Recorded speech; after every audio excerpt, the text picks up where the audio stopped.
కూటమి ప్రభుత్వం వచ్చిన తర్వాత విధ్వంసం నుండి వికాసం వైపు 2 సంవత్సరాల పాలనలో ప్రజలందరూ కూడా సంతృప్తిగా ఉన్నారు అనడానికి చాలా విషయాలు ఉదాహరణగా చెప్పవచ్చు. ఈరోజు నా 2 శాఖలు తీసుకున్నట్లయితే స్త్రీ శిశు సంక్షేమ శాఖలో మహిళలకు భద్రత, పిల్లలకి రక్షణ కల్పిస్తున్నాము అని మేము ధైర్యంగా చెప్పగలుగుతున్నాం. ముఖ్యంగా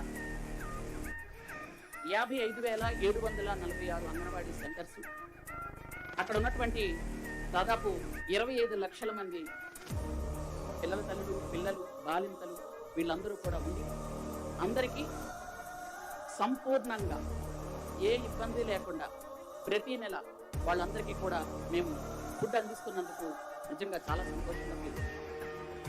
నారా చంద్రబాబు నాయుడు గారి ఆధ్వర్యంలో అందరికీ పూర్తి స్థాయిలో ఒక భద్రత, భరోసా కల్పించగలుగుతున్నామని తెలియజేసుకుంటూ మా ఉమెన్ అండ్ చైల్డ్ వెల్ఫేర్లో ఇప్పటి వరకు ఈ 2 సంవత్సరాలు మేము 5,389 టీచర్లను, అలాగే 5,287 ఆయాలను కూడా మేము నియమించడం జరిగింది. అంటే దాదాపుగా 11,000 మందికి మేము మా శాఖ నుండి ఉద్యోగాలు ఇవ్వడం జరిగింది అని మేము గర్వంగా చెప్పుకోగలుగుతున్నాం.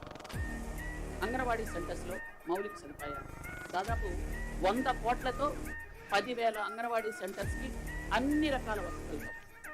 ఎందుకనంటే ఎక్కడైనా ఆర్ఓ ప్లాంట్ లేదా, లేకపోతే వాళ్ళకి ఏదైనా ఇబ్బందులు ఉన్నాయా అవన్నీ చూసుకుంటూ ఎల్ఈడి స్క్రీన్తో పాటు, పిల్లలకు ఆట వస్తువులతో పాటు, ఆర్ఓ ప్లాంట్తో పాటు, వెనక్కి పెరట్లో పెంచుకునే చిన్న చిన్న మొక్కలతో పాటు, అలాగే ఎక్కడైనా ఆ బిల్డింగ్ ఎక్కడైనా రిపేర్లు ఉంటే వాటితో పాటు అన్నిటికీ కూడా ఒక 10,000 మొట్టమొదటిసారిగా అవి తీసుకొని మొదటి విడతలో తీసుకొని అవన్నీ చేయడం జరిగింది.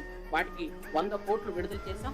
ఇంకా మరొక 10,000 ఈ సంవత్సరం తర్వాత నెక్స్ట్ ఇయర్కి గాను ప్రతిపాదనలు కూడా పంపడం జరిగింది. అవి కూడా అది త్వరలో చేస్తామని మీ అందరికి కూడా నేను తెలియజేసుకుంటున్నాను.